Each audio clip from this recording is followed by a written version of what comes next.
Hello friends, welcome to Gyansheel education. तो दोस्तों, इस वीडियो में मैं आपको बहुत सारी इंपॉर्टेंट बातें बताने वाला हूं जो एज एन एसएससी एस्पिरेंट आपको पता होना चाहिए। अगर आप एसएससी सीजीएल की तैयारी कर रहे हो 2020 वाला, या सीएचएसएल की कर रहे हो, कोई सी भी एग्जाम की तैयारी कर रहे हो, एक चीज़ मैं आपको हमेशा रिकमेंड करता हूँ कि जब भी आप किसी एग्जाम की तैयारी करते हो तो उस एग्जाम के बारे में छोटी छोटी जानकारी अपने पास में रखा करो, ताकि आपको किसी भी नुकसान, कोई भी तरह का नुकसान ना उठाना पड़े।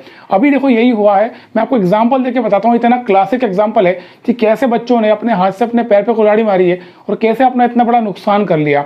हुआ क्या है, जनरली जो हमारी जेएसओ वाली पोस्ट होती है, जेएसओ वाली पोस्ट के लिए आपको अलग से एलिजिबिलिटी कंडीशंस को सेटिस्फाई करना पड़ता है। तो वो एलिजिबिलिटी कंडीशंस क्या होती है कि आपके या तो आपके ट्वेल्थ के मैथ्स में आपके 60% मार्क्स होना चाहिए, ठीक है, या तो ये होना चाहिए, या फिर आपके ग्रेजुएशन में आपका स्टैटिस्टिक्स एक सब्जेक्ट होना चाहिए कभी भी एक साल में, है ना।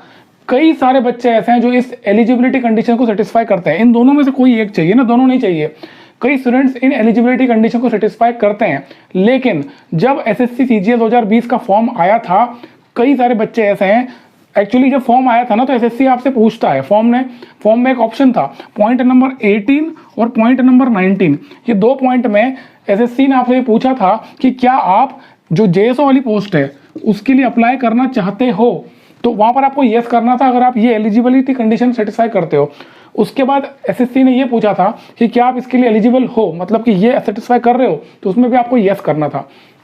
कई सारे बच्चे मेरे पास डेली मैसेज आते हैं, डेली मेरे से बात करते हैं, बोलते हैं सर हम ये तो सेटिस्फाई कर रहे हैं, मतलब मेरा मैथ से मुझे 100 में से 80 मार्क्स है तो मैं एलिजिबल हूँ, बट जब मेरा फॉर्म आया था, फॉर्म में मैंने यहाँ पर नो कर दिया। मतलब आपने एक अच्छी वाली पोस्ट से हाथ धो बैठे आप, केवल आपकी जानकारी ना होने के कारण, आपकी अनअवेयरनेस की वजह से आपने अच्छी वाली पोस्ट से नुकसान करवा लिया। तो ये गलती आप लोग मत किया करो। आप छोटी छोटी इन्फॉर्मेशन आपके पास में होना चाहिए। इसीलिए बहुत सारे वीडियोस में बनाता रहता हूँ, आपको बताता रहता हूँ। देखो कि ये सब बातें आपको पता होना चाहिए। केवल पढ़ाई से मतलब नहीं, केवल सिलेबस खत्म करने ही इंपॉर्टेंट नहीं होता है। फॉर्म भरते समय या कुछ भी चलता रहता है तो आपके पास में रेलेवेंट इन्फॉर्मेशन उस चीज़ की होना ही चाहिए, ठीक है।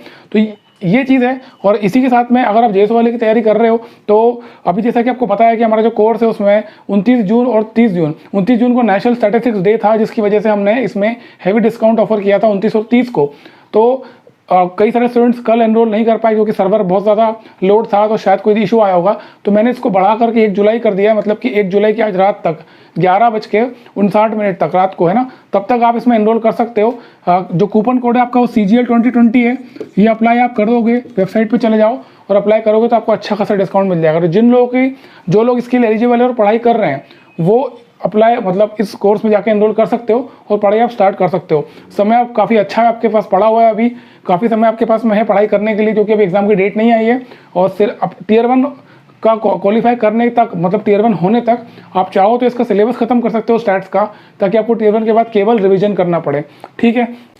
अब एक बहुत ही इंपॉर्टेंट इशू हमारे बीच में चल रहा है कि जो ये कट ऑफ गया है, जनरली आपने देखा होगा, आप कट ऑफ देख सकते हो, मिनिमम कट ऑफ मतलब जो गया है वो 605 नंबर आउट ऑफ 700, ठीक है। मतलब इतना ज़्यादा कट ऑफ एसएससी के इतिहास में कभी भी नहीं गया है। इसका रीज़न एक्चुअली क्या है पता है?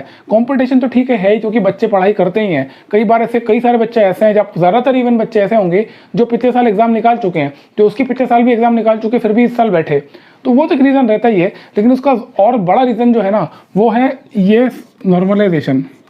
ये जो सबसे बड़ा कल्प्रिट यही है, नॉर्मलाइजेशन। अब देखो, ऐसा नहीं है कि नॉर्मलाइजेशन केवल एसएससी में ही होता है, ये कई सारी दूसरी एग्जाम्स में भी होता है, बैंकिंग में भी होता है। जहाँ पर भी अलग अलग शिफ्ट में एग्जाम होगी, वहाँ पर नॉर्मलाइजेशन के थ्रू ही उसको बैलेंस किया जाता है, ठीक है। लेकिन यहाँ पर प्रॉब्लम क्या है, नॉर्मलाइजेशन जब एसएससी ने किया तो एसएससी ने पेपर के लेवल को मेंटेन नहीं किया। कभी भी बैंकिंग में भी नॉर्मलाइजेशन होता है, जब वो पेपर कंडक्ट करते हैं, पेपर सेट करते हैं, तो इसका वो पूरा ध्यान रखते हैं। मान लीजिए 10 दिन एग्जाम चलती है, तो 10 दिन में वो कोशिश करेंगे कि 10 दिन वो पेपर का लेवल एक जैसा हो, है ना। तब कोई जाकर थोड़ा बहुत भी फ्लक्चुएशन अगर होता है तो नॉर्मलाइजेशन से उसको बैलेंस कर दिया जाता है। लेकिन एसएससी ने यहाँ पर मतलब तांडव ही मचा दिया है। एसएससी ने इतना ज़्यादा वेरिएशन करा, मतलब एक दिन 15 नवंबर को इतना ज़्यादा टफ पेपर लगा दिया और 18 नवंबर को बहुत ही इजी, मतलब एक तरफ तो बहुत टफ पेपर, एक तरफ बहुत ही इजी पेपर का लेवल में लगभग ज़मीन आसमान का अंतर था, जिसकी वजह से ये प्रॉब्लम हुई है और कट ऑफ इतना ऊपर चला गया, ठीक है। तो यार ये जो चीज़ है ना, ये बहुत ही मतलब गलत है। इसमें कई सारे वो बच्चे जो कि जो डिज़र्व करते थे लिस्ट के अंदर आना, जो डिज़र्व करते थे सिलेक्शन होना जिनका, मैं पर्सनली उन बच्चों को जानता हूँ कि इतना अच्छा परफॉर्मेंस है उनका हर तरीके से, लेकिन वो कंपटीशन से बाहर हो गए केवल इस बेवकूफ़ी की वजह से। इसलिए बाहर हो गए क्योंकि पेपर सेट जो करते हैं उनमें इतनी अकल नहीं है पेपर सेट करते समय कि 3 दिन के पेपर हो 3 पेपर सेट करना, 300 सवाल सेट करना है, 300 सवालों में वो लेवल मेंटेन नहीं कर पाए। तो ये ब्लंडर जो है ना, इस ब्लंडर की वजह से बच्चों का नुकसान हुआ है। तो मैं ना इस वीडियो में कुछ सॉल्यूशंस बताने वाला हूँ क्या एसएससी को करना चाहिए, और ये आपको भी जानना चाहिए। और आपको लगता है इसके अलावा भी कोई सॉल्यूशन है तो कमेंट में ज़रूर लिखना। लेकिन जो मैं आपको बताने वाला हूँ ना, ये बहुत ही इंपॉर्टेंट है, इसको आप ज़रूर सुनना। अगर आप एसएससी सीजीएल की तैयारी कर रहे हो, सीजीएल कर रहे हो, तो ये बुनियादी बातें आपको वैसे ही पता होना चाहिए, ठीक है। तो बहुत सारी चीज़ें मैं बताने वाला हूँ, एक एक करके आपको सॉल्यूशन बताऊंगा। टोटल मैं 4 सॉल्यूशन आपको बताऊंगा मोटे मोटे। लेकिन फिर से मैं कहूँगा, अगर आपके मन में भी कोई सॉल्यूशन है तो आप भी ज़रूर कमेंट बॉक्स में लिख के बताना कि क्या और एसएससी को इसके अलावा करना चाहिए। सबसे पहला काम जो एसएससी को करना चाहिए वो ये है कि उसको नेगेटिव मार्किंग पे ध्यान देना चाहिए, ठीक है। अब यार आपको पता ही होगा कि एग्जाम में नेगेटिव मार्किंग होती है, लेकिन वो कैसे होती है? नेगेटिव मार्किंग का मतलब क्या कि आपने कोई क्वेश्चन गलत करा तो उसके नंबर कट जाएंगे, है ना, उसके नंबर माइनस में चले जाएंगे। अब एसएससी में क्या होता है, आप एक क्वेश्चन सही करोगे, सही क्वेश्चन के आपको 2 नंबर मिलते हैं और गलत के आपको मिलते हैं आपके 0.5 कट जाते हैं, मतलब कि बेसिकली 25% इसमें नेगेटिव मार्किंग है। अब इसमें क्या नुकसान होता है ये देखो, जब भी नेगेटिव मार्किंग होती है ना, तो यहाँ पर जैसे एग्जाम्पल के तौर पर लेते हैं, मान लो आपने 1 2 3 4 5 सवाल हैं, है ना, 5 सवाल आप कर रहे हो, 5 सवाल में से मान लो आपने 4 गलत कर दिए और 1 सही किया, मतलब मैं कहूँगा आपने 5 सवाल में आपने तुक्का ही लगा दिया। तुक्का लगा के आप काम कर रहे हो, 4 आप पे गलत हो गया और गलती से 1 भी सही हो गया तो आपका स्कोर हो गया 0, मतलब आपका कोई नुकसान नहीं हुआ है। और कई बच्चे ऐसा करते हैं, इवन बच्चे क्या करते हैं, मैं खुद भी कई बार कई बच्चों को ये एडवाइस करता हूँ एग्जाम के पहले कि आप लोग ऐसा किया करो। क्यों ऐसा करना है? क्योंकि कई बार कई स्टूडेंट्स ऐसे होते हैं जो पूरे समय का साल भर सत्यानाश कर देते हैं और एंड में बोलते हैं कि स्ट्रेटेजी बताओ, 7 दिन में हम ऐसा क्या कर लें कि चमत्कार हो जाए। तो चमत्कार तो कुछ हो नहीं सकता, लेकिन इस चीज़ को आप यूज़ कर सकते हो एंड मोमेंट पे। क्यों कर सकते हो? क्योंकि देखो प्रोबेबिलिटी होती है किसी एक क्वेश्चन को सही करने की, सही मतलब तुक्का अगर आप लगा रहे हो, 4 ऑप्शंस हैं, सही होने की संभावना 25% है। तो 5 क्वेश्चन में अगर आप तुक्का लगाते हो तो पॉसिबिलिटी है कि एक सही उसमें हो ही जाएगा, और एक से ज़्यादा भी अगर सही हो गया ना तो आप तो वारे नारे हो गए आपके, क्योंकि आपको कुछ नहीं आ रहा था और आपका नंबर आ गए। तो ये होता है, इसमें एसएससी को ये काम ज़रूर करना चाहिए कि जो नेगेटिव मार्किंग है 25%, इसको 33% करना चाहिए, मतलब कि 1/3 नेगेटिव मार्किंग होना चाहिए, जो कि यूपीएससी में होता है, जो दूसरी एग्जाम्स में होता है। इसमें क्या होगा ना, इसका एक फ़ायदा ये हो जाएगा कि कहीं ना कहीं थोड़ा सा पेपर का लेवल बढ़ेगा, बच्चे बचेंगे तुक्के मारने से, और जो स्कोर बहुत ज़्यादा बच्चे स्कोर कर लेते हैं, जैसे कि टीयर 1 में 200 में से आउट ऑफ 200 बच्चे 209 मार्क्स स्कोर कर रहे हैं। मतलब किसी को बताओ तो वो हंसेगा कि ये क्या, ऐसा कैसे हो सकता है। मतलब हम जब आप कुछ परफॉर्म करते हैं तो आप क्या कर सकते हो, मैक्सिमम आपका 100% ही तो होता है, 100 से ज़्यादा कौन स्कोर कर सकता है, लेकिन एसएससी में ऐसा होता है। ये चमत्कार यहाँ पे होता है, जो हुआ है ना हमारे एग्जाम्स हमने देखा है, कई बच्चे जिनके 200 के ऊपर नंबर आ गए टीयर 1 में। तो ये नहीं होना चाहिए, और कई स्टूडेंट्स ऐसे होते हैं जो एग्जाम के अंदर फुल मार्क्स स्कोर करके आते हैं, तो ये बहुत गलत है, ऐसा नहीं होना चाहिए। एसएससी को ये जरूर करना चाहिए कि नेगेटिव मार्किंग पे ध्यान रखो, ताकि पेपर का लेवल मेंटेन रहे, ताकि उसकी एक डिग्निटी भी मेंटेन रहे कम से कम। ऐसा नहीं हो रहा है स्टूडेंट जा रहे हैं और आपके पेपर को चीर फाड़ के आ रहे हैं, पूरे पेपर को 90 मिनट्स में टीयर 2 का क्वांट खत्म कर लेते हैं, कई स्टूडेंट ऐसे हैं, और आराम से बैठते हैं आधा घंटे तक और फुल मार्क्स स्कोर करते हैं। तो ये नहीं होना चाहिए, तो नेगेटिव मार्किंग एसएससी को जरूर इंट्रोड्यूस करना चाहिए। दूसरा इंपॉर्टेंट स्टेप जो एसएससी को लेना चाहिए अपने पेपर की डिग्निटी को मेंटेन रखने के लिए, वो है कि एक्यूरेसी को इंपॉर्टेंस देना चाहिए। अब इसका मतलब क्या है, एक्यूरेसी की इंपॉर्टेंस मतलब कि जो बच्चा ज़्यादा एक्यूरेसी लेवल मेंटेन कर रहा है उसको ज़्यादा इंपॉर्टेंस मिलना चाहिए। देखो मैं इसको आपको एग्जांपल से बताता हूँ। मान लो 2 बच्चे हैं, एक राजू है और दूसरा अतुल है, ठीक है। ये 2 बच्चे हैं, दोनों की अलग अलग लेवल होगा एजुकेशन का। राजू क्या करता है, 100 में से 60 क्वेश्चन सॉल्व करता है। इसने क्या किया, 100 में से 60 क्वेश्चन सॉल्व किए। अतुल ने 100 में से 10 क्वेश्चन ही सॉल्व किए, ठीक है। अब ये जो 60 क्वेश्चन सॉल्व कर रहा है ना, इसमें से 40 सवाल तो गलत कर दे रहा है और 20 सवाल सही कर रहा है। इसका स्कोर कितना होगा, 40 क्वेश्चन गलत कर रहा है, माइनस मार्किंग 25%, तो कितना हो गया 0.5, मतलब एक क्वेश्चन के 2 नंबर अगर हैं, ठीक है, तो इसके -20 और 20 सही हुए तो इंटू 2 40, ये कितना हो गया आपका, इसका स्कोर हो गया 20, मतलब राजू का स्कोर कितना आ गया 20 आया, ठीक है। इसने 100 में से 10 क्वेश्चन सही किए, लेकिन 10 के 10 सही किए, तो इसका स्कोर भी आ गया 20। दोनों का स्कोर सेम है, लेकिन 20 स्कोर लाने वाला, इसका एक्यूरेसी लेवल कितना है? 33%। ठीक है ना। 60 क्वेश्चन कर रहा है और 60 में से केवल 20 सही हो रहे हैं, तो इसका एक्यूरेसी लेवल कितना हुआ? 33%, 33 हुआ ना।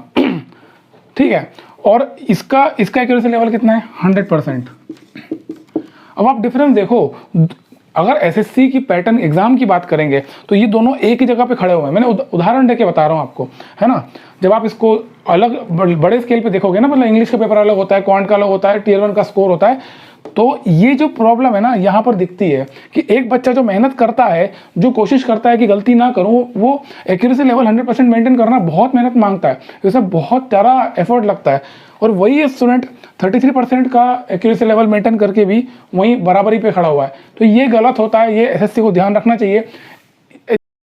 होता है दूसरे एग्जाम्स में ऐसा होता है कि एक्यूरेसी लेवल को इंपॉर्टेंस दिया जाता है, तो यहाँ पर भी ऐसा होना चाहिए। ठीक है, तो ये एक इंपॉर्टेंट चीज़ है जिस पे एसएससी को काम करना चाहिए। एक्यूरेसी लेवल को आप इंपॉर्टेंस दो, जो बच्चे ज़्यादा मेहनत करते हैं उनको इस यहाँ पर डेफिनेटली बेनिफिट मिलेगा।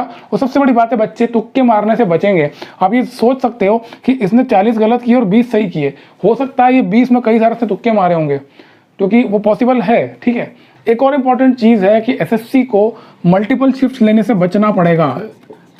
ऐसा क्यों है? क्योंकि जब मल्टीपल शिफ्ट होते हैं ना, तभी ये प्रॉब्लम क्रिएट होती है, जब इतना वेरिएशन आता है पेपर के लेवल में। क्योंकि ऑब्वियस सी बात है, जितनी ज़्यादा शिफ्ट होगी उतना ज़्यादा क्वेश्चंस आएंगे और उतने ज़्यादा वेरिएशन होने की प्रोबेबिलिटी बढ़ जाती है पेपर्स की। तो मल्टीपल शिफ्ट कम हो, जैसे कि मान लीजिए एग्जाम अगर 1 महीना चलता है तो इसको आप 5 दिन में भी खत्म कर सकते हो। उसका सॉल्यूशन क्या है? डिस्ट्रिक्ट लेवल सेंटर्स होना चाहिए।